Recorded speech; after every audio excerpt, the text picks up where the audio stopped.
यदनवधिमहानन्दमालक्ष्य दूरात् प्रत्यावर्तन्त सर्ग स्थितिलयमखिल स्यास्येनामनन्ति स्थाने दिव्येक्षरेयो निवसति सततं नित्यमुक्तानुसक्त सोऽयं कृष्णः कृपालुः स्वयमवति निजान् स्वामिनारायणो नः। ओम अवतारिणे श्री स्वामिनारायणाय नमो नमः। श्री हरिकृष्णाय नमो नमः। श्री पूर्णपुरुषोत्तमाय नमो नमः।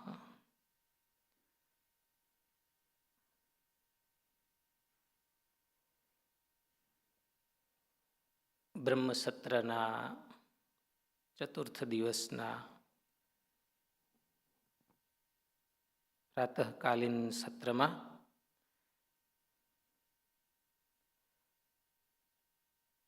આપણે પૂજ્ય મહંત સ્વામીની કથાનું શ્રવણ કર્યું.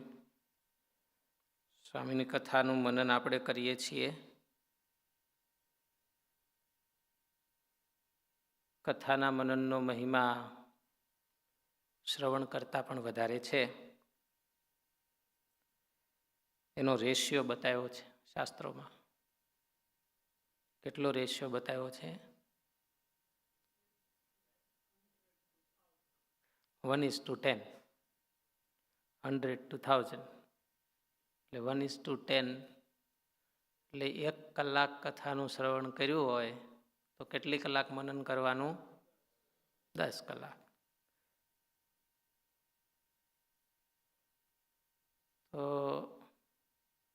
આ 7 દિવસ બ્રહ્મસત્રની કથા સાંભળી હોય એટલે અહીંયા તો ખાલી સાંભળવાનું જ છે, મનન કરવાનો તો જાજો સમય હોતો નથી. આપણે તો કલાક કથા હાલે ને મનન કેટલું કરીએ? 5 મિનિટ કરીએ, ન હોતા કરીએ. જેમ શ્રવણને અને મનનને 10 ગણો રેશિયો છે, એવી જ રીતે મનનને અને નિધિધ્યાસને પણ 10 ગણો રેશિયો છે. 1:10. 10 ગણું મનન કર્યું હોય તો એનાથી 10 ગણો નિધિધ્યાસ કરવો જોઈએ. નિધિધ્યાસ એટલે શું? એને પ્રેક્ટિસમાં મૂકવાનો અભ્યાસ, એને નિધિધ્યાસ કહેવાય. એને પ્રેક્ટિકલ કરવું જોઈએ. એક વસ્તુ સાંભળી હોય તો એને મનન કરીને પહેલાં નક્કી કરવી. 10 ગણું મનન કરે ત્યારે નક્કી થાય કે મારે આ કરવાનું છે. મહારાજે મનનને વચનામૃતમાં એવું કીધું કે એકાગ્રતાથી સાંભળવું એને શ્રવણ કહેવાય, અને સાંભળ્યા પછી એમાંથી ગ્રહણ કરવું એ મનન કહેવાય. કે કાઢવા જેવું કાઢી નાખવાનું, રાખવા જેવું રાખવાનું. એટલે કે પોતા માટે કામનું હોય એ. બાકી તો શાસ્ત્રમાં તો બહુ વાત હોય, એ બધાય માટે હોય. આપણા માટે કઈ છે? તો હાલો આજની સ્વામીની કથા સવારની 1 કલાકની હતી, તો 5 મિનિટમાં એકાદો પોઈન્ટ ગોતી કાઢો કે આપણા માટે કામનું કયું છે. એટલું મનન કરશું. સમય ઓછો છે એટલે પછી આપણે આગળ વિષય લઈશું.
બસ સરસ. ચાલો,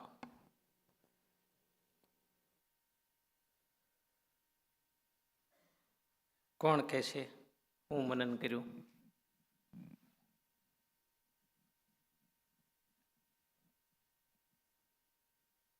અધૂરું રહ્યું? નારદ ભક્તિ સૂત્રના આધારે જે પગથિયા બતાવ્યા છે, ભગવાનમાં ભક્તિ કેમ કેમ દિન દિન પ્રત્યે વધતી જાય, તો એ પ્રમાણે પદાર્થ આપીને અથવા ક્રિયા કરીને આપણે આપણી ભક્તિને આપણા સમર્પણ ભાવને ધીમે ધીમે વધારતા જઈએ તો ભગવાનમાં ભક્તિ ધીમે ધીમે વધતી જાય. અને બીજા કોઈ હરિભક્તો કોઈ સેવા કરતા હોય, આપણી એવી પહોંચ ન હોય, તો એમાં ભાવના રૂપી સમર્પણ અર્પણ કરતા જઈએ તો આપણે ભગવાનને એ ત્રણેય પ્રકારની ભક્તિ અર્પણ કરીએ તો આપણી ત્રણેય પ્રકારની સમર્પણ અર્પણ કરીએ તો આપણામાં ભક્તિ દિન દિન પ્રત્યે વૃદ્ધિ પામતી જાય છે. બરોબર છે. પછી એમાંથી ઓલો ટેકિંગ પોઈન્ટ્સ લેવાનો કંઈક એ કંઈ વિચાર્યો? પદાર્થ અને કાર્યની ધીમે ધીમે જેટલું પદાર્થરૂપી અને કાર્યરૂપી આપણા દેહને ભગવાનની સેવામાં, જે કોઈ સેવા, હું અત્યારે રસોડામાં સેવા કરતો હોય, બીજી કોઈ સેવા કરતો હોય, તો એમાં જેટલો ટાઈમ આપું છું એ કરતાં ધીમે ધીમે ટાઈમ વધારતો જઈશ. અને બીજા કોઈ ભક્તિ કરે છે એમાં કોઈ અવગણ ના આવે અને એનામાં ભક્તિભાવ આપણે સમર્પણ કરતા રહીશું, એવું મેં પોતે અત્યારે એક્શન લીધું છે. સરસ. કિશોરભાઈ કયો? સ્વામી એક સરસ શબ્દ નું ડેફિનેશન આપી, કથા નિશુ અનુરાગ. કથા સારી લાગી પણ જે સાંભળી આવે તો તેને ભક્તિ કહેવાય. સો ફોર મી કંઈ ટેકઆઉટ માટે જો કથા સારી લાગી હોય તો એમનું મનન કરવું અને ટ્રાય ટુ ઇમ્પ્લિમેન્ટ. 10 રેશિયો કીધું છે પણ લેટ્સ સી કેટલું કરી શકીએ છીએ, but that's what important is મનન અને ઇમ્પ્લિમેન્ટેશન ઇન લાઈફ. એટલે મનન તો પાછળથી હોતા કરીએ કાંઈ. અત્યારે આ નોંધ આપણે એટલે જ કરીએ છીએ કે એ નોંધના આધારે પાછળથી, અત્યારે તો બહુ સારું પણ થઈ ગયું છે, યુટ્યુબમાં અવેલેબલ હોય છે કથા, એટલે અત્યારે થોડી ઘણી કદાચ એકાગ્રતાથી ન સંભળાણીને થોડુંક રહી ગયું તો પાછળથી આપણે એને વાઘોલી શકાય. વાઘોલવું કે ને શું કે? હા, પાછળથી વાઘોલી શકાય. હા પ્રફુલભાઈ. એટલે ટેકઅવે એ છે કે આપણે જેટલું પદાર્થ, ક્રિયા અને ભાવનાનું જેટલું સમર્પણ કરીએ એટલી આપણી ભક્તિ થઈ ભગવાન પ્રત્યે. એ ટેકઅવે પોઈન્ટ. બરાબર છે. હા, જય સ્વામિનારાયણ. 2 સૂત્ર પકડાવ્યા, અંતર અને અનુકૂળ આવે એવા જે પકડવાના હતા, અહોભાવ. તો એક છે કે સ્વામી સૂત્ર બતાવ્યું, અનુકૂળતા એ જ્યારે સુખાનુભૂતિ કરાવે, સુખાનુભૂતિમાંથી રાગ ને રાગમાંથી અનુરાગ. તો એ જગતના એવી રીતે ભગવાનના. તો જગત માટે એવું નક્કી કર્યું કે આજ પછી ક્યારેય લગભગ કોઈ વ્યવહારિક કોઈ જગ્યાએ ક્યાંય એવા મીડિયા, લોકો, સંબંધો એમાં લોંગ ટર્મ ક્યાંય નહીં, અથવા તો લગભગ નીલ જેવું મહારાજે ડિરેક્ટરી કરીને એવું અત્યારે અભ્યાસમાં ચાલે છે ને એમાં વિશેષ પૂર્ણાવતી કરી દેવી, જેથી કરીને એ રાગ ઓછો થાય અને ભગવત પ્રાપ્તિમાં વધે. એના માટે અહીંયા હવે લગભગથી જ્યારથી ખ્યાલ આવ્યો ત્યારથી નાના નાના ભક્તોમાં મોટામાં ખ્યાલ આવે એની વિશેષ કાંઈ છે વિશેષતા, સમર્પણ, તો એને ભેટીને પગે લાગીને શરૂ કર્યું છે. અંતરમાં મહારાજ ભાવ આપે છે ને એવો દર્શન કરાવે છે, એ એક નિયમ કર્યો છે, એટલે એ ભાવના સમર્પણ થયું છે. બીજું સૂત્ર પદાર્થ અને ક્રિયા. અને ક્રિયામાં અને પદાર્થમાં આપ સર્વે સંતોને, મહારાજને, ભક્તોને પ્રાર્થના છે કે આ જીવ પૂર્ણ સમર્પણ તરફ જઈ રહ્યો છે તો એમાં પૂર્ણ થઈ જાય, પૂર્ણાવતી આવે અને એવી રીતે સંતો ભક્તો જે કે એના વચને થઈ જાય, એ એક નિર્ણય લીધો છે. જય સ્વામિનારાયણ. આમ તો કિશોર ભગત સમર્પિત થઈ જ ગયેલા છે. આપણે કિશોર ભગત સમર્પિત થઈને જ સેવા કરે છે. તે આપણે વિદ્યાનગર ગુરુકુળમાં એ સેવા આપે છે અને ત્યારે અહીંયા આવે ત્યારે અહીંયા સેવા આપે છે. જય સ્વામિનારાયણ સ્વામી. હા, આમ તો બધી ભક્તિની વ્યાખ્યા તો ઘણી બધી થઈ ગઈ છે, પણ મારા માટે એક્શનેબલ આઇટમ્સ છે જે, એટલે આજે મારા માટે વેકઅપ કોલ છે. હું રિટાયર્ડ થઈ ગયો છું એટલે મને એમ થાય છે કે મારે હજી ઘણું બધું કરવાનું છે. મહારાજ કે આટલું કર્યું છે અને હજી આટલું બાકી છે, એટલે ઓલવેઝ કે ગેપ એનાલિસિસ તો કરવી જ જોઈએ એવરી ડે.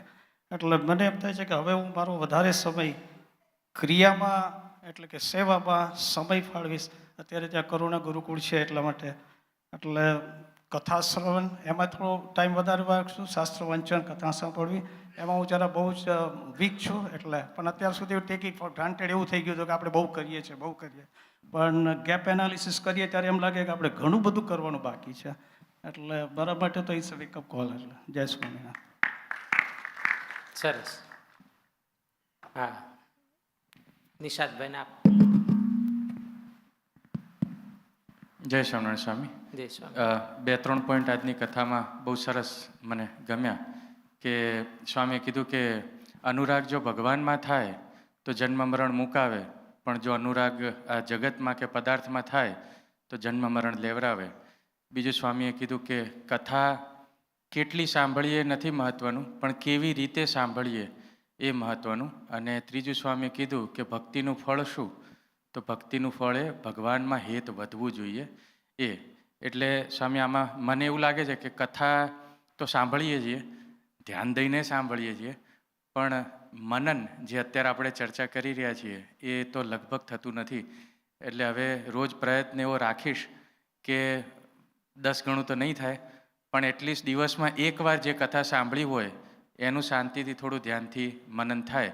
અને જે કંઈ પણ ભક્તિરૂપી ક્રિયા કરીએ એમાં જેટલું મન ભગવાનમાં કેન્દ્રિત થાય અને એના ફળરૂપી સ્વામીએ કીધું કે હેત વધે, તો એ થોડુંક અનુસંધાન રાખીશ. સરસ, જય તમે સ્વામિનારાયણ. મનન કરવાનો નિયમ લીધો, સારી વાત છે, એવું લેજો. પણ જો 10 ગણા ટાઈમનો હજી આપણે થોડોક બીજો અર્થ કરીએ.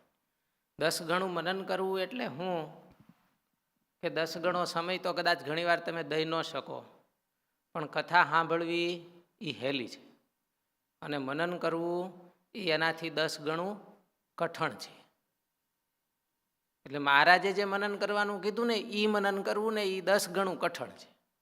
મહારાજ કથા તો આપણે સાંભળી નાખીએ, પણ કથામાંથી મારે શું કરવાનું છે એ ગોતી કાઢીએ ત્યારે મનન પૂરું થાય. એટલે એ કરી લઈએ એટલે મનન થઈ ગયું. મહારાજે વચનામૃતમાં કીધું ને કે ભાઈ આ જે સાંભળ્યું એમાંથી મારે કામનું કયું છે, નથી કામનું એને મૂકી દેવું. તો આવી રીતે દરેક કથાનું જો આપણે કરીએ ને તો એ મનન થઈ ગયું કહેવાય. પછી એને અભ્યાસમાં મૂકવું એટલે નિધિધ્યાસ થાય. એટલે એવી રીતે બધાએ કથા શ્રવણ આપણે જો સાંભળીએ છીએ બધાએ, પણ મનન કરવું કેટલું કઠણ પડે છે.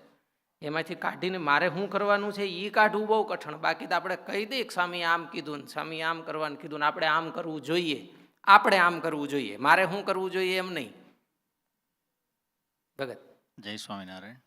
કયો રાકેશભાઈ? સ્વામીએ કીધું કે ઓલું ટંકોરીનું એક્ઝામ્પલ આપ્યું સ્વામીએ. એટલે આપણે પૂજા કરતાં કે કોઈ પણ ભક્તિ કરતાં આપણે ક્રિયારૂપ ન થઈ જાય એનું ડે બાય ડે અનુસંધાન રાખવું. કોઈ પણ ઘણીવાર આપણા પરફેક્શનને કારણે ઘણીવાર આપણે કોઈક આમ તેમ થયું હોય સેવામાં તો વિચલિત થતા હોઈએ, એ નહીં થવાનું. અને આપણે એની અંદર એક વધારે મહારાજની સેવામાં એ રીતે આપણે કોઈ ક્રિયારૂપ ન થઈ જાય એનું ખાસ અનુસંધાન રાખવાનું. બીજું, સ્વામીએ કથામાં એક બહુ સરસ વાત કરી કે આજે પણ શાસ્ત્રીજી મહારાજની કથાના એમને પડછંદા આજે પણ સંભળાય છે. એમ સ્વામીને જેવા સંભળાય છે એવા આપણને કેમ સંભળાય એનો આપણે મનનને બધું કરીને એક ચિંતન કરવું કાંઈ માટે. એ તમે આ વાત કરો ત્યારે મને એક સ્વામીની રેફરન્સ યાદ આવી કથા. સ્વામી હમણાં થોડાક દિવસ જ સવારે જૂની રેકોર્ડિંગ કથામાં વાત પૂજાની આવી હતી, શિક્ષાપત્રીની કથા વખતે. ત્યારે સ્વામી એમ કીધું કે પૂજા કરવામાં, સામગ્રીમાં બધું ભેગું કરવામાં નીચોવાઈ ન જવું. ક્યાં નીચોવાઈ જવું? ભગવાનનું ભજન કરવામાં, જપ કરવામાં. શાસ્ત્રીજી મહારાજ પૂજા કરતા ઠાકોરજીને આમ કરીને આમ પીછવાય ધરાવી દીધી હોય, પછી સ્વામી જપ કરવા બેઠા હોય, પૂજામાં માળા ફેરવતા હોય અને ભગવાનને લાંબો સમય સુધી સંભાળે. અત્યારે તો જમાનો છે એટલે સગવડતા ઘણી છે, પદાર્થો ખૂબ આવે છે અને એ પદાર્થો આપણે ભગવાનને માટે વાપરીએ એમાં કોઈ દોષ નથી, કાંઈ વાંધોય નથી, છે ઘણું એટલે વાપરીએ. પણ એની વ્યવસ્થામાં અને એનું ધ્યાન રાખવામાં ભગવાનની મૂર્તિ ભૂલાઈ ન જાય, પૂજાનો મુખ્ય પર્પઝ વયો ન જાય, એવી રીતે આપણે કરવું જોઈએ. એમાં કોઈ આખું પાછું આપણે કરતા હોય, આ તો સમૂહની વ્યવસ્થા હોય, પર્સનલ પણ ઘણીવાર એવું હોય તો પર્સનલ પણ પૂજામાં એવી રીતે ધ્યાન રાખીને પૂજા કરવાનો નિયમ લેવું. સારું, ચાલો. સાચો રસિક ભક્ત છે ને ભગવાનમાં વધારે યાદ થાય એમ સ્વામી કીધું ને. સરસ. ગઈકાલે સ્વામીએ 24મું વચનામૃત પણ લીધું હતું અને સ્વામી એમાં જ્ઞાને કરીને સ્થિતિનો અભ્યાસ કરવાની વાત કરી હતી. 23મા વચનામૃતમાં અભ્યાસે કરીને સ્થિતિ, જ્ઞાને કરીને સ્થિતિ, એમાં સ્વામીએ ભજન કરે એની શોર્ટિંગ કેપેસિટી વધતી જાય અને એને વિવેક આવે, પછી મહિમા સમજાય અને ભગવાનની ભક્તિ થાય. આ વાત કરી હતી. આજે સ્વામીએ મહારાજની ભક્તિ કેવી રીતે ભક્તિ સૂત્રના આધારે વાત કરી અને એમાં પણ એવી જ રીતે થોડાક પગથિયા આપ્યા કે વ્યાસ ભગવાને કીધું કે પૂજાદિશો અનુરાગ એટલે ક્રિયાના સમર્પણથી ભક્તિ કરવાની. પછી ગર્ગ ઋષિએ કીધું કથાદિશો અનુરાગ એટલે કે જ્ઞાનેન્દ્રિયો દ્વારા ભગવાનની ભક્તિ કરવાની. અને આત્મરત્ય વિરોધ નૈતિ શાંડિલ્ય ભગવાનમાં પ્રેમપૂર્વક એટલે અંતઃકરણથી હેતપૂર્વક ભગવાનની ભક્તિ કરવાની. અને નારદજીએ કીધું બધું અર્પણ કરીને ભગવાનની ભક્તિ કરવાની. આવી રીતે આજની કથાનો સાર હતો. આપણો જે વિષય છે એના વિશે વચનામૃતના એક પેરેગ્રાફ બે વાંચશું અને પછી આગળ વાત કરશું. સ્વામિનારાયણ હરે, સ્વામિનારાયણ હરે. સંવત 1884ના અષાઢ સુધી તૃતીયાને દિવસ સ્વામી શ્રી સહજાનંદજી મહારાજ શ્રી ગઢડા મધ્યે દાદા ખાચરના દરબારમાં ઉઘમણે દ્વાર ઓરડાની ઓસરીએ ઢોલિયા ઉપર વિરાજમાન હતા અને સર્વશ્વેત વસ્ત્ર ધારણ કર્યા હતા અને પોતાના મુખારવિંદની આગળ મુનિ તથા દેશ દેશના હરિભક્તની સભા ભરાઈને બેઠી હતી. આ વચનામૃત ગઢડાંત્યનું 11મું છે. એમાં આપણે પહેલો પ્રશ્ન નથી લેતા, બીજો પ્રશ્ન લઈએ છીએ. પછી મુક્તાનંદ સ્વામીએ પૂછ્યું છે, જેવી નિર્વિકલ્પ સમાધિને વિશે ભગવાનના ભક્તને શાંતિ રહે છે તેવી એ સમાધિ વિના પણ શાંતિ રહે એવો શો ઉપાય છે? પછી શ્રીજી મહારાજે કહ્યું છે, જેવી પોતાના દેહને વિશે આત્મબુદ્ધિ ને દ્રઢ પ્રીતિ રહે છે તેવી જ ભગવાન તથા ભગવાનના ભક્તને વિશે આત્મબુદ્ધિને દ્રઢ પ્રીતિ રહે તો જેવી નિર્વિકલ્પ સમાધિમાં શાંતિ રહે છે તેવી શાંતિ એ સમાધિ વિના પણ રહે, સદાય રહ્યા કરે. એ જ એનો ઉત્તર છે. પછી શ્રીજી મહારાજે વળી પરમહંસ પ્રત્યે પ્રશ્ન પૂછ્યો છે, ગમે તેવા ભૂંડા દેશકાળાદિક પ્રાપ્ત થાય તો પણ કોઈ રીતે કલ્યાણના માર્ગમાંથી પાછો પડે જ નહીં.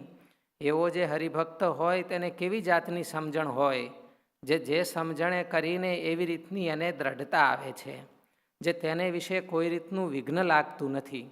પછી મોટા મોટા સંત હતા તેમાં જેવું જેને ભાષ્યું તેવો તેણે ઉત્તર કર્યો પણ શ્રીજી મહારાજના પ્રશ્નનું સમાધાન થયું નહીં.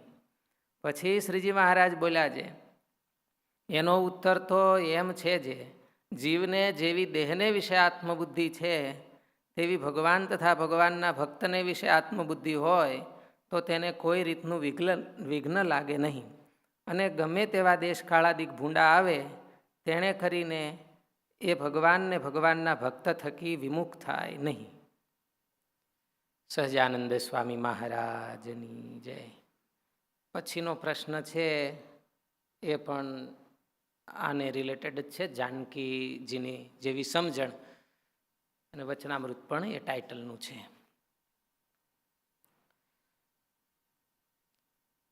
વાલા ભક્તજનો,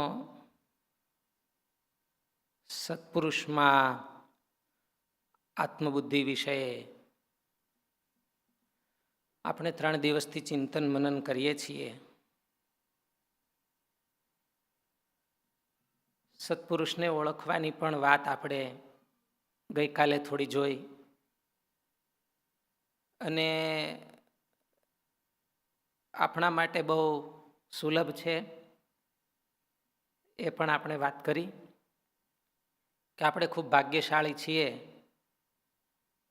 કે આપણને એવા સત્પુરુષ મળ્યા છે. પણ મળેલા હાથમાંથી છટકી ન જાય એટલે થોડુંક એને મજબૂતાઈ કરવા માટે આ બધા વિચાર કરવાના છે.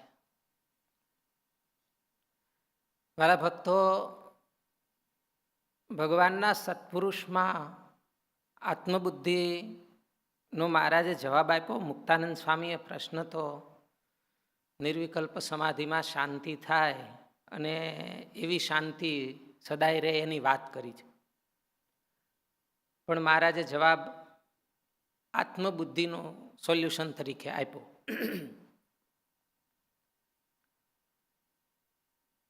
ગુણાતીતાનંદ સ્વામીએ વાતોમાં એક વાત કીધી છે, એની આવી જ વાત છે.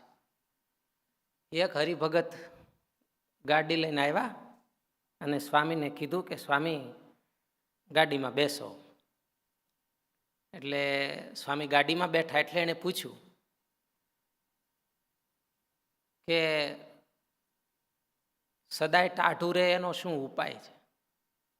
એટલે ગુણાતીતાનંદ સ્વામીએ જવાબ આપ્યો કે જેવી રીતે ભગવાનની સામું જોઈ રહીએ છીએ એમ આવા સાધુની સામું જોઈ રહીએ.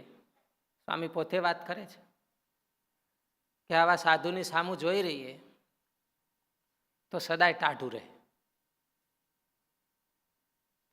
પછી ગુણાતીતાનંદ સ્વામીએ દ્રષ્ટાંત આપીને સમજાયું કે આ સત્સંગ આખો છે એ શ્રીજી મહારાજનું સ્વરૂપ છે, પણ એકાંતિક સાધુ પાસેથી જે સુખ આવે છે એ બીજેથી આવતું નથી. ગાયનું દ્રષ્ટાંત આપીને વાત કરી કે ગાયને વાછડાને દૂધનું સુખ આંચળમાંથી આવે. ગાય તો આખી પવિત્ર કહેવાય અને ગાયના શરીરમાં દૂધ છે એ તો નસે નસમાં પ્રવર્ત્યું છે એટલે જ ત્યાંથી ખેંચાઈને આંચળમાં આવે છે, પણ તોય સુખ છે એ ત્યાંથી આવે. આ દ્રષ્ટાંત આપી અને સ્વામીએ વાત કરી. કહેવાની વાત એ છે કે આપણે ઘણીવાર આવી વાત સાંભળીએ પણ આપણા મગજમાં ઉતરે નહીં, એટલે બીજી જ્યારે ક્યારેક વાત આવે ત્યારે મતિ ભ્રમી જાય અને ભૂલાઈ જાય. એટલે મુખ્ય વાતનો મુખ્ય મુદ્દો જ્યારે આપણા હાથમાંથી છટકી જાય ત્યારે આપણે ભટકી જઈએ. એટલે જો અહીંયા મહારાજે પહેલી જ વાતમાં કીધું કે નિર્વિકલ્પ સમાધિમાં જેવી શાંતિ એવી શાંતિ આત્મબુદ્ધિથી થાય એવી મહારાજે વાત કરીને પછી મહારાજે થોડોક મળીને પ્રશ્ન પૂછ્યો કે ભગવાનના ભગતને ગમે એવા દેશકાળ આવે તો એ કલ્યાણના માર્ગમાં વિઘ્ન ન આવે. વાત તો કલ્યાણના માર્ગની છે. એવી કઈ સમજણ છે, એવી કઈ વાત છે? તો મોટા મોટા સંતો ઉત્તર આપીએ ક્યાં નહીં. અને મહારાજે જવાબ તો પાછો એનો જ દીધો, આગલા પ્રશ્નનો હતો એનો જ. આવું ઘણીવાર આપણી સાથે પણ થાય. અને ગુણાતીતાનંદ સ્વામી આવી વાત કરી તોય ઘણીવાર સામેવાળાને સમજાય નહીં, એટલે ઘણીવાર આવું બને. કારણ કે આપણે ઘણીવાર એવું માનતા હોય કે આપણે વાત કરી હતી ને કે અમને એક ભગતે આવીને પ્રશ્ન પૂછ્યો 2 દી પહેલાં મને કે સ્વામી આ સત્પુરુષમાં આત્મબુદ્ધિ કરવાની થાય, પરમ દિવસે આપણે કથા થઈ પછી ભગવાનમાં કરવાની રેક ન રહે, કેમ લાગે છે? જવાબ નહીં આપે કોઈ. આપણે તો સીધો જવાબ જોઈ. કથા વાર્તા પ્રવચન તો હું કરીશ અહીંથી તમ તારે. સાધુમાં સત્પુરુષમાં આત્મબુદ્ધિ થાય, સાચા સત્પુરુષની વાત છે. આમાં આપણે હવે ખોટાની ચર્ચા આપણે નથી કરતા, એ ખાલી કરી લીધી. તો પછી ભગવાનમાં આત્મબુદ્ધિ એટલે ભગવાનમાં કાંઈ કરવાનું રેક નહીં, યત કરવાનું, ભક્તિ કરવાની કે એટલે કરવાનું રેક નહીં. યસ નો કયો? નો. પણ એ નથી સમજાતું. સંપ્રદાયના દ્રષ્ટાંતો બતાવે છે મોટા મોટાના. આ તો કથાનો મુદ્દો એવી રીતે પ્રેઝન્ટ કર્યો છે એટલે તમે ન કહો છો, બાકી આપણે એ ટ્રેપમાં ફસાઈ જઈએ. મુક્તાનંદ સ્વામી મહારાજને પ્રાર્થના કરે કે મહારાજ શાંતિ થાય એવું કયો. કંઈક ડિસ્ટર્બ થઈ છે વ્યવહારમાં. આ શાંતિની વાત છે એટલે જ આપણે વાત કરી. આ બધી શાંતિ સ્વામીની જ વાત આવે છે. આજની કથામાં ઈ જ છે કે કંઈક શાંતિ થાય એવું કયો. હાથ જોડીને પૂછ્યું એટલે મહારાજે મુક્તાનંદ સ્વામીને કીધું કે સ્વામી અમે છે ને છપૈયામાં આવી રીતે પ્રગટ થયા અને આવા બધા હેતુથી અમે ત્યાં આવ્યા. એ બધી જન્મ કર્મની વાત કરી કે અક્ષરધામમાં બધા સંતોએ ભેગા થઈને નક્કી કર્યું, તમે એમાં હતા, કે આપણે ત્યાં જઈ ફૂટલા બ્રહ્માંડમાં, અને જીવો ત્યાંથી નથી આવતા અહીં અક્ષરધામમાં, તો એ નવો પ્રવાસ શરૂ કરી. પછી અમે છપૈયામાં પ્રગટ થયા, ધર્મદેવ ભક્તિ માતાને ત્યાં, અને આ બધું પ્રવૃત્તિ ચલાવી. એટલે મુક્તાનંદ સ્વામી પાછો વળીને પ્રશ્ન પૂછ્યો. મુક્તાનંદ સ્વામીને એમ થયું કે હવે મોટા માણસ છે, મગજમાં જાજા સબ્જેક્ટ હાલતા હોય તો વળી ક્યાંક બીજે ચડી ગયા. મહારાજ શાંતિ થાય એવું કયો. એમ થયું કે મહારાજ બીજે ચડી ગયા. એટલે મહારાજે પાછી ઉપાડી. મહારાજ કે જો અમે નાના હતા ને એટલે ગૃહનો ત્યાગ કર્યો, ઘરનો ત્યાગ કરી અને પછી વનમાં વિચરણ કર્યા. ગોપાલ યોગી મળ્યા, યોગ શીખ્યા, અને જે સ્થાનોએ ગયા હતા એની મહારાજે સંક્ષિપ્તમાં બધી વાત કરીને પછી અહીં ગઢપુરમાં આવ્યા. અને આ જો દાદાના દરબારમાં કાયમ કથા કરીએ છીએ, બધા ભક્તો આવે અને દર્શન દઈએ છીએ ને મળીએ છીએ ને. મહારાજ આવી બધી વાત કરી સંતો ભક્તો. મુક્તાનંદ સ્વામીને તોય સમજાણું નહીં. ફરીને એમ થયું કે કંઈક મહારાજ શાંતિ થાય, કારણ કે મુક્તાનંદ સ્વામીએ મનમાં ધારી રાખ્યું હતું કે શાંતિ ધ્યાનથી થાય. જો મહારાજ એમ કહે ને કે ધ્યાન કરો તો શાંતિ થાય, તો મુક્તાનંદ સ્વામીને એમ થાય કે જવાબ મળી જાય. મનમાં ધારી રાખ્યું હતું ધ્યાનનો જવાબ એટલે આપણે ઘણી વાર પ્રશ્ન નથી પૂછતા સ્વામીને, જવાબ પાછો આપણી આગળ જ રેડી હોય કે આ જવાબ આપે ને તો મજા આવે. એટલે મહારાજને કીધું, ફરીને પ્રશ્ન કીધું ને કે શાંતિ થાય. મહારાજ કે સારું મુક્તાનંદ સ્વામી તમે જાઓ, દેશ ફરવા વ્યા જાઓ કે. એમ કરીને મહારાજ આજ્ઞા કરી દીધી. ત્યારે તો એટલું બધું કડક વલણ હતું, કંઈ પૂછાય નહીં, સામે ક્વેશ્ચન તો કરાય નહીં. મુક્તાનંદ સ્વામી ઉદાસ બહુ થઈ ગયા અને નીકળ્યા દેશ ફરવા. હારે 2-3 સાધુ છે. નિત્યાનંદ સ્વામીને થયું કે આમાં થોડીક ગડબડ થઈ ગઈ, એટલે સ્વામી હારે હાયલા વળાવવા માટે રાધાવાવ સુધી સાથે ગયા. નિત્યાનંદ સ્વામીએ ધીરેક દઈને વાત મૂકી કે સ્વામી મહારાજ તમને દૂર કરે નહીં, દેશ ફરવા બહુ મોકલે નહીં, અને આજે તમને દૂર મોકલ્યા, તમે કાંઈ સમજ્યા? એટલે મુક્તાનંદ સ્વામી કે મને બહુ કાંઈ સમજાણું નહીં. પછી નિત્યાનંદ સ્વામી માંડીને વાત કરી કે સ્વામી શાંતિ છે ને તો મહારાજના ચરિત્રોમાં છે. મહારાજ અહીંયા પ્રગટ થયા છે, એ મહારાજના અવતાર જે વ્યક્તિત્વ છે એ વ્યક્તિત્વમાં આપણે જોડાઈએ, એમાં આપણને હેત થાય, એના જન્મ કર્મને સંભાળીએ અને એને આપણે આત્મસાત કરીએ તો એમાં શાંતિ થાય. મુક્તાનંદ સ્વામી કે લે એવું? હા. તો કે મહારાજે તો મને સમજાવવા ટ્રાય કરી પણ હું સમજ્યો નહીં. એટલે નિત્યાનંદ સ્વામી કે તમે બેસજો, હું મહારાજ પાસે જાઉં, ઘડીક રહીને પછી આવજો એમ. એટલે નિત્યાનંદ સ્વામી મહારાજ પાસે પધાર્યા. મહારાજને વાત કરી. મહારાજ મુક્તાનંદ સ્વામી બહુ ઉદાસ થયા અને કીધું કે મહારાજે સમજાવ્યું પણ હું કાંઈ સમજ્યો નહીં. મહારાજ કે હવે સમજ્યા? તો કે હા સમજ્યા, હવે સમજ્યા. કે તો બોલાવો કે પાછા. મહારાજે પાછા બોલાવી લીધા. એટલે શાંતિ જે થાય છે એ શેમાં થાય છે એ જોવાની વાત છે. સત્પુરુષમાં આત્મબુદ્ધિ ત્યારે જ મહારાજ પ્રગટ હતા એની વાત છે. હવે નવો બીજો એક પ્રસંગ તમને કહું. ગુણાતીતાનંદ સ્વામી અભયસિંહને ત્યાં પધાર્યા લોધિકા. અભયસિંહ ભગત બહુ સારા ધ્યાની કહેવાય. કેટલી કલાક ધ્યાન કરતા? 6 કલાક એક ધારું, એક આસને હલ્યા વગેરે. એટલે સ્વામી પધાર્યા. સ્વામી પધાર્યા એટલે બધી વ્યવસ્થા કરી દીધી, ઉતારા પાણી કરી દીધા, સીધા સામાનની વ્યવસ્થા કરી દીધી, બધું અપ ટુ ડેટ ગોઠવી દીધું કે સ્વામીને વચ્ચે પૂછવું ન પડે. અને પછી ધ્યાનમાં બેસી ગયા. ગુણાતીતાનંદ સ્વામીને થયું કે અમે ઠેઠ ત્યાંથી અહીંયા આવ્યા સત્સંગ કરાવવા માટે અને આ ધ્યાનમાં બેસી ગયા. એટલે પછી ધ્યાનમાંથી જાગ્યા ને ગુણાતીતાનંદ સ્વામીએ કીધું, અભયસિંહ અમને જુનાગઢમાં રોટલા નથી મળતા એટલે અમે અહીંયા રોટલા ખાવા નથી આવ્યા, ત્યાં રસોઈ નથી મળતી એટલે તારી રસોઈ લેવા અહીં નથી આવ્યા. આ બધી વ્યવસ્થા તો તે કરી દીધી, પણ તું અમારી સામે સત્સંગ કરવા બેસ તો કાંઈક જીવમાં ખામી છે એ ટળશે. પછી તો આ પ્રસંગ પૂરો થઈ ગયો ને અભયસિંહ જુનાગઢ પધાર્યા છે એકવાર. અને સ્વામી ત્યાં કથા વાર્તા કરતા છે અને આ કથામાં બેઠા બેઠા લોધિકાને સંભાળ્યું કંઈક માલ આવ્યો હોય છે ગમે કે આ બધું વ્યવસ્થા કેમ થાય. એટલે ગુણાતીતાનંદ સ્વામી વચ્ચે પકડ્યા, કંઈક કથામાં બેઠા બેઠા તમે લોધિકા સંભાળો છો તો લોધિકાનું કામ થાય એ થશે નહીં.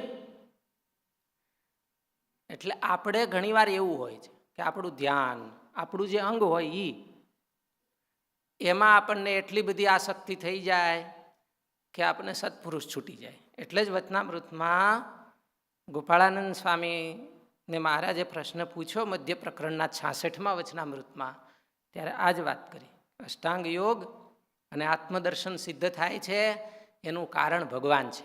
મહારાજે પ્રથમના 56મા વચનામૃતમાં કીધું કોઈ સિદ્ધ થાય છે અને કોઈ દેવતા થાય છે, જે કાંઈ પ્રાપ્તિ થાય છે અધ્યાત્મ માર્ગમાં એ બધી ભગવાનની ઉપાસનાથી થાય છે. પણ તોય જીવ ભગવાનને અને ભગવાનના સંતને ઘણીવાર ગૌણ કરી નાખે અને ઓલું મુખ્ય કરી નાખે, એ ભૂલી જાય છે. એ મહારાજે ચર્ચા કરેલી છે 66મા વચનામૃતમાં ગોપાળાનંદ સ્વામી સાથે. એનું કારણ એ છે કે આપણે જ્યારે હારે હાલતા હોય ત્યારે જે બીજા ભગવાનના ભક્તો હોય એ કેવી રીતે કરે છે એનું અનુસંધાન ભૂલી જાય છે. એટલે એવું થાય છે. એટલે મારે જો આ પહેલું બોર્ડ છે, હું લખ્યું છે અહીં, કોણ વાંચશે? વાંચો જે માઇકમાં, નીરજભાઈ વાંચો, હાલો. બધાને વંચાય છે પણ તો આપણે ફરીને વાંચો. ભગવાન મળે તો પણ કંઈક કસર રહી જાય, પણ આ સાધુ મળે તો કોઈ કસર રહેવા દે નહીં. ભગવાન મળે તો રહી જાય, હજી ચાન્સ છે. જાનથી વિશેષ ઓલું બોર્ડ છે, જો એ વાંચો. કામાદિક દોષ છે તે જેમ જેમ ભગવાનની આજ્ઞામાં વર્તે તેમ તેમ મોડા પડે, પણ બીજ રૂપે તો રહે. તે મોટાની દ્રષ્ટિ થાય ત્યારે તે બીજ નાશ પામે છે.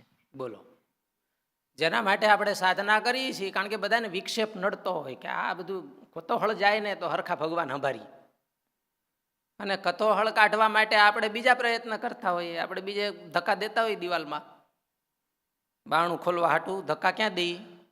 દિવાલમાં. હકીકત ધક્કો ક્યાં દેવો જોઈએ? બાણે ધક્કો દેતો હોય ઘણી વાર ખુલે નહીં. શું કામ? ઓલો આગળિયારો માર્યો હોય, ખોલ્યો ન હોય એટલે. એટલે સાધુની ભેગા રહી, સમૂહમાં હારે રહી, તો થોડીક જો દીવાર રાખી આડી અને ભોગળિયારા મારે રાખ્યા હોય તો પછી સાધુ હારે આત્મબુદ્ધિનું જોડાણ બરોબર થાય નહીં, એટલે દરવાજો ખુલે નહીં. મોક્ષના માર્ગનો દરવાજો ખોલવાની શાસ્ત્રમાં વાત કરી છે. આત્મબુદ્ધિ છે સત્પુરુષમાં કરે તો એને નિર્વિકલ્પ સમાધિમાં જેવી શાંતિ થાય એવી વગર સમાધિએ શાંતિ થાય. સમાધિ કાંઈ હેલી નથી. અષ્ટાંગ યોગના માર્ગે હાલે તો સમાધિ ઘણી અઘરી છે. સમાધિમાં એવું કીધું કે સ્મૃતિ પરિશુદ્ધ સ્વરૂપ શૂન્યવાર્થ માત્ર નિર્ભાષા નિર્વિતર્કા. આ યોગ સૂત્રનું સૂત્ર છે. આનો અર્થ એવો છે કે કોઈ પણ પ્રકારના વિચારો બધા શૂન્ય થઈ જાય, કેવળ પોતાના આત્મ માત્ર પ્રત્યેનો વિચાર ઓરિએન્ટેડ વધે, બાકી બધું જીરો, ત્યારે એને નિર્વિતર્ક સમાધિ થાય. અને એ સમાધિ થવાનું કારણ એ છે કે એનું એક સાધન જોઈએ. નિર્વિચાર વૈશારદ્ય અધ્યાત્મ પ્રસાદ. નિર્વિચાર કરવાની સ્કિલ. આપણું મન છે ને, હું થોડીક સહેલી ભાષામાં સમજાવું કે મન બધી બાજુ ચિત્ત આપણું ફેલાયેલું છે. એટલે કઈ કઈ જગ્યાએ ફેલાયેલું છે, કોણ સાચો કોણ ખોટો, હું સારું હું સારું નહીં, એણે હું કીધું ઓલાએ હું કીધું, આવું બધું એમાં એક પીડ્યું હોય કાં, અને કાં બીજે શેમાં પીડ્યું હોય? ભ્રમણામાં પીડ્યું હોય, ઊંધું કાંઈક પકડાઈ ગયું હોય ગમે એ, અને એ માનીને એની વાહે દોડાદોડ થયું હોય. કાં હૂતો હોય તો હૂતામાં ચિત્ત, નિંદ્રા છે ને એ બુદ્ધિનો ધર્મ છે, એટલે એમાં હોય. કાંઈક યાદ કરતો હોય, સંભાળ્યું બધું. સ્વામી આજ કીધું ને કે જ્યાં અનુરાગ હોય ને બધું સંભાળે રાખે, જ્યાં જ્યાં મોહ થયો હોય ને જ્યાં ચોંટી ગયું હોય એ બધું સંભાળે. આવી જગ્યાએ કાંઈક કલ્પના કરતો હોય, એમનામ કાંઈ ન હોય લેવા દેવા, કાંઈ શબ્દ ન હોય ને કોઈ વસ્તુ ન હોય ને એમનામ બધું હવામાં હાલતું હોય. અને જો આ તો ભગવાને સ્ક્રીન મૂકી નથી, બાકી અહીં સ્ક્રીન મૂકે ને કે જે આપણે ચિંતન કરીએ જો અહીં દેખાય, અરે બહુ વિચિત્ર હોય આ બધું.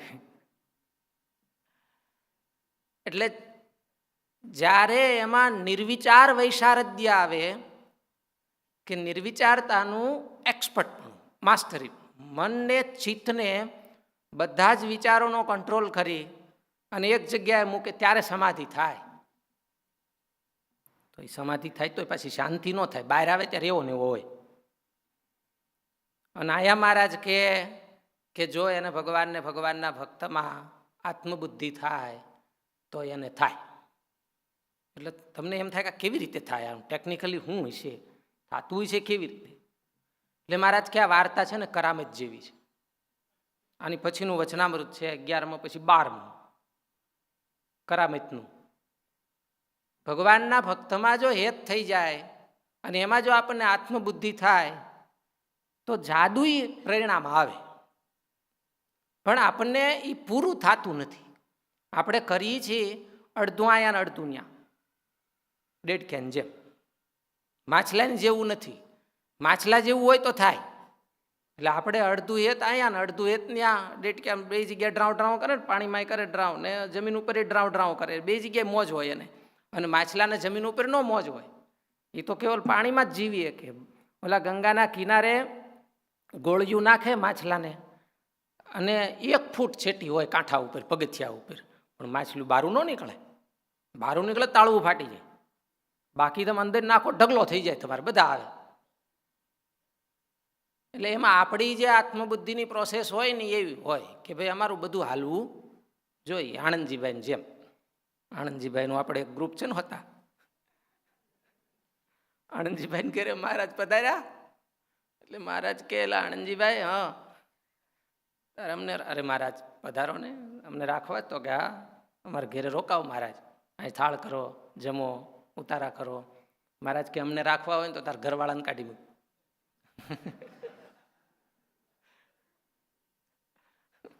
આણંદજીભાઈ કે મહારાજ હાથ જોડ્યા કે કેમ થાય, કે એ કેમ થાય? મહારાજ કે વચનામૃત નથી પ્રશ્ન પૂછવાની, કેમ થાય? આજ્ઞા છે, કાઢી મૂકી આમ. અરે મહારાજ એ તો જોઈ, કારણ કે એને જો કાઢી મૂકું તો રોટલા કોણ ઘડી દે? તો કે મહારાજ કેમ વ્યાજ? અરે મહારાજ તમે જાઓ તો કલ્યાણ કોણ કરી દે? એટલે અમારે તો બેય જોઈ. વાંધો નહીં, આત્મબુદ્ધિની વાત એવી છે કે એટલે આપણને થોડુંક આ મિક્સ રહે છે એટલું. બાકી જો પૂર્ણ સત્પુરુષમાં આત્મબુદ્ધિ તરફ આપણી ગતિ થાય તો બાકી બધી સાઈડ પ્રોડક્ટ છે. Side product. ઇવન 3 મુખ્ય અંગ છે. પતિવ્રતાના અંગે કરીને ભગવાનમાં જોડાવવું, આત્મનિષ્ઠાના અંગે કરીને ભગવાનમાં જોડાવવું અને દાસભાવના અંગે કરીને ભગવાનમાં જોડાવવું. કયા વચનામૃતમાં આ નોંધ છે? 62મું મધ્ય પ્રકરણનું. એ આત્મબુદ્ધિની સાઈડ પ્રોડક્ટ છે, બાય પ્રોડક્ટ છે. જો સત્પુરુષમાં આત્મબુદ્ધિ થાય તો એમાં બધું આ ભગવાનની ભક્તિ પણ આવી જાય, આ પણ આવી જાય ને એ બધું આવી જાય. એટલા માટે મહારાજે વચનામૃતમાં અંત્ય પ્રકરણના બીજા વચનામૃતમાં જે વાત કરી એમાં એ જ વાત કરી છે. યસ્ય દેવે પરાભક્તિ યથા દેવે તથા ગુરો તસ્યેવ સર્વે યર્થા પ્રકાશંતે મહાત્માન. જેને ભગવાન જેવો એવા સત્પુરુષમાં ભાવ થયો તો એને જેટલા કલ્યાણના લાભ છે એ બધાય મળી જાય. એટલે જો ગુણાતીતાનંદ સ્વામી વાત કરે છે કે ટાઢું કોને થાય, મહારાજ વાત કરે છે વચનામૃતમાં કે નિર્વિકલ્પ સમાધિમાં જેવી શાંતિ છે એવી શાંતિ કોને થાય, અને ઉપનિષદ પણ એમ કહે છે કે કલ્યાણને અર્થે જેટલું કાંઈ પ્રાપ્ત કરવાનું છે એ કેનાથી પ્રાપ્ત થાય? એનાથી પ્રાપ્ત થાય છે. એટલા માટે આપણને હવે ખામી છે એ આપણી છે અને આપણે એ પૂરું કરવાનું છે. એટલે આપણને એવા મળ્યા છે, આપણે એમાં જોડાવાનું છે અને એમાં દ્રઢતાથી આત્મબુદ્ધિ કરવાની છે. હવે વિશેષ વાત નહીં કરતા, એક નાનો એવો વર્કશોપ લેવો છે એ લઈ લઈએ. કીર્તન એક બોલવાનું હતું પણ હવે એ કાલ બોલશું, આજે સમય બહુ છે નહીં. એની બદલે આપણે આ વર્કશોપ લેવો છે એટલે 10 મિનિટ આ વર્કશોપમાં વહી જશે. વર્કશોપ કરાવવાની થોડી જરૂર પણ છે, બાકી રહી જાય છે 2 દિવસથી. તો પહેલો પ્રશ્ન છે એમાં આ દ્રઢતા માટે છે અને થોડું એમાં વિચારી અને લખવાનું છે. હવે પોતાને બધા આ ફરજિયાત લખવાનું છે. બધાએ પોતાની ડાયરીમાં, મોબાઈલમાં જ્યાં નોંધ કરવી હોય એના કરજો. આમાં જે લખ્યું હોય એ આપણે જો આમાં આત્મબુદ્ધિ કરવા યોગ્ય સત્પુરુષ કેવા હોય તેના લક્ષણો જણાવો. એટલે આપણે નક્કી તો કરી નાખ્યું છે કે આત્મબુદ્ધિ કોનામાં કરવાની છે? કોનામાં કરવાની છે? હા, કાલે બધા લખ્યું હતું ને પૂજ્ય મહંત સ્વામી અને ગુરુ મહારાજ, એમાં આપણે આત્મબુદ્ધિ કરવાની છે. તો એ કેવા હોવા જોઈએ એ તમારે લખવાનું છે. આપણે બહુ મોટા સંતોનું વિશ્લેષણ ન કરાય, પણ શાસ્ત્રના આધારે તમે જે 2-3 દી સાંભળ્યું છે એમાંથી લખજો.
સારું, લખાઈ ગયું.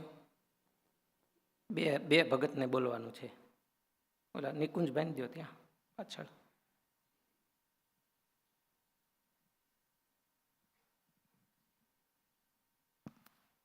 બાકી લખવાનું ચાલુ રાખજો, યાદ આવતું હોય લખજો. હા, જય સ્વામિનારાયણ સ્વામી.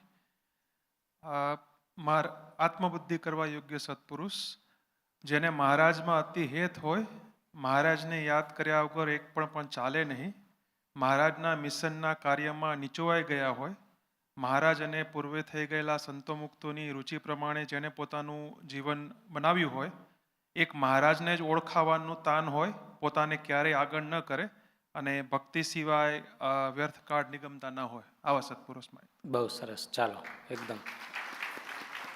હાલો, બીજા કોઈ કોણે ભગતે લખ્યા છે? લખ્યા છે તો બધાએ પણ હા દ્યો પાછળ.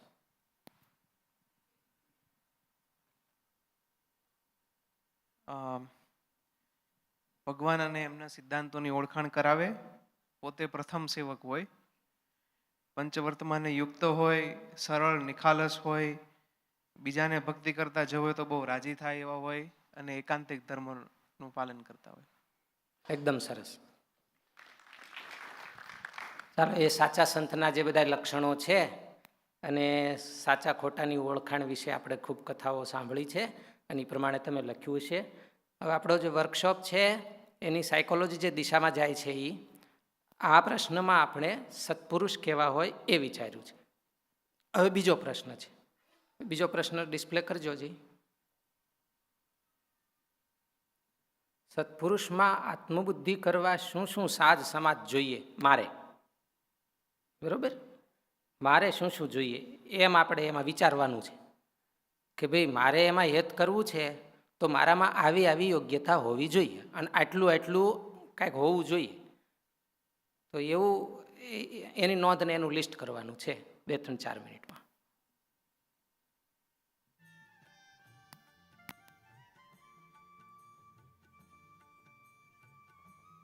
મારે શું તૈયારી કરવાની છે એના માટે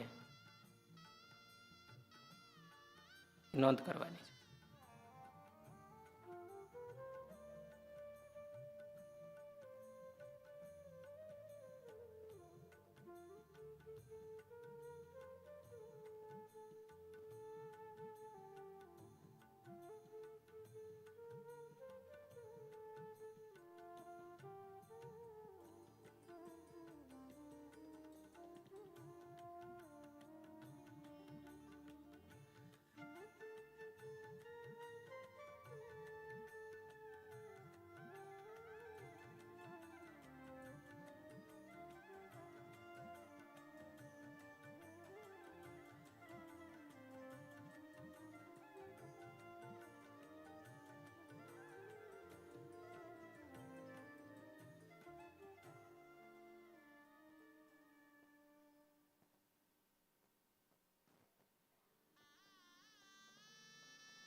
ચાલો, ત્યાં વચ્ચે આપો ભાઈ, હાથ ઊંચો કરો તમે. આ બસ ત્યાં. શું શું સાત સમાજ જોઈએ? એક તો મનનું ધાર્યું મૂકી દેવું. મનનું ધાર્યું મૂકવું જોઈએ. બરાબર છે. સત્પુરુષમાં આત્મબુદ્ધિ કરવા માટે પહેલું તો એ સત્પુરુષ ઉપર આપણો અચળ વિશ્વાસ અને શ્રદ્ધા હોવી જોઈએ. સતત એમનો સત્સંગ અને સહવાસ કરવો જોઈએ. સરસ. એમની સેવા અને આજ્ઞામાં રહેવું જોઈએ. અને આપણો પ્રેમ અને સમર્પણ ભાવ એમને આપવો જોઈએ. એકદમ સરસ. હાલો નિષાદભાઈ. પેલું સ્વામી કે પેલું તો એ દ્રઢતા હોવી જોઈએ કે એમને આપણા મોક્ષના દાતા આપણે માનીએ કે આના થકી જ મારો મોક્ષ છે. બીજું કે મારું વર્તન અને ક્રિયા એ સત્પુરુષને રાજી કરે એવા હોવા જોઈએ. મારી માન્યતા મૂકીને એમની મરજીમાં રહેવાની તૈયારી જોઈએ. અને સ્વભાવ ઉપર ટીકા કરે કે વઢે તો એને હું મારો અવગુણ છે એવું લઉં, નહીં કે એમનામાં મને અવગુણ આવે. એકદમ સરસ, બહુ સરસ. હાલો પછી બીજા કોઈને કહેવું છે? ધવલભાઈ, આ બાજુ ધવલભાઈને માઇક દેજો.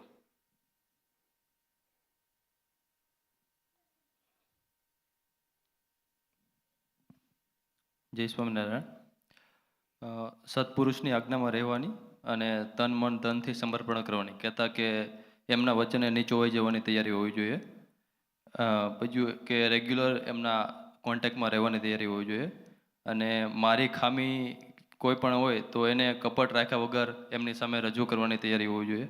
અને મારી જે દૈનિક એક એક ક્રિયાઓ છે એ જ્યારે શરૂ કરું ત્યારે સત્પુરુષને ગમશે કે નહીં તો એનો વિચાર પહેલાં કરો અને એની પછી ક્રિયા શરૂઆત કરવી જોઈએ. સરસ. એની રુચિમાં રહીને રહેવાની તૈયારી. હા, જય સ્વામિનારાયણ. 5 મુદ્દાઓ યાદ કરાવ્યા છે ભગવાને. ભગવાન અને સત્પુરુષનો યથાર્થ મહાત્મ્ય, ગરજ એટલે કે મુમુક્ષતા, યસ. ત્રીજું ખાસડા ખાવાની તૈયારી એટલે કે પૂર્ણ વિશ્વાસ, ચોથું નિષ્કપટતા, અને ત્રીજું પ્રભુ કૃપાથી જે મળ્યું છે તે સંપૂર્ણ સમર્પણ કરવાની ભાવના. એકદમ સરસ. ચાલો આજે બહુ શેરિંગ નહીં લઈએ, આપણી પાસે સમય નથી અત્યારે. કિશોર ભગત કયો? સત્પુરુષ નક્કી તો કરી લીધા પછી આઈ થિંક એમનું જે મિશન છે એને આપણું સમજીને એમાં જોડાઈ જવું. બરાબર. પોતાનું સમજી અને મિશનમાં જોડાઈ જવું. તમે બધાએ કીધું, હું મારું એક કહી દઉં. મેં લખ્યું છે કે સત્પુરુષમાં આત્મબુદ્ધિ કરવા માટે સાત સમાજમાં સૌથી વધારે મને જે લાગ્યું એ ઈચ્છા શક્તિ જોઈ. આપણે ભક્તોને મનમાંથી ઈચ્છા જોઈ કે મારે આ કરવું છે તો બધું થાય. અને બીજું માહોલ જોઈએ કે એવો ઓલરેડી એ ભગત કીધું છે કે એવું વાતાવરણમાં રહીએ તો આપણને થાય. હા જીતુભાઈ. જ્યારે જીવનમાં કોઈ જટિલમાં જટિલ પ્રશ્ન કે સમસ્યા ઊભી થાય ત્યારે એનું સમાધાન સત્પુરુષ પાસેથી શોધવું અને એને અનુસરવું. બરાબર છે. સરસ. આ થોડાક તમે સાંભળ્યા, બાકી તમે વિચાર્યા હશે, લખ્યા હશે શું જોઈએ એ. બરાબર છે. પણ હવે આપણે સત્પુરુષમાં આત્મબુદ્ધિ કરવી છે. પહેલું આપણે જોયું કે સત્પુરુષ કેવા હોય. બીજું એવું જોયું કે મારે શેની જરૂરિયાત હોવી જોઈએ. હવે ત્રીજો છેલ્લો પ્રશ્ન છે એ અત્યારે લેવાના નથી, પણ તમારે લખી એનો હોમવર્ક લઈ આવવાનો છે અને પછી એનું શેરિંગ કાલે કરવાનું છે.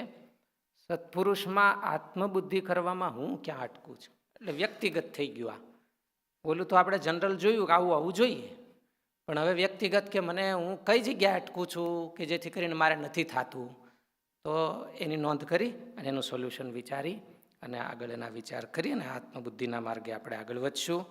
ઘનશ્યામ મહારાજના ચરણોમાં પ્રાર્થના કરીએ કે એવા સત્પુરુષ અમને પૂજ્ય મહંત સ્વામી, પૂજ્ય ગુરુ મહારાજ મળ્યા છે તો એમાં અમને આત્મબુદ્ધિ ખૂબ થાય, દ્રઢ ભાવ થાય અને આનો આ જન્મ છે એ છેલ્લો થઈ જાય અને એમના માટે થઈ જાય એવી મહારાજના ચરણોમાં પ્રાર્થના. સહજાનંદ સ્વામી મહારાજ.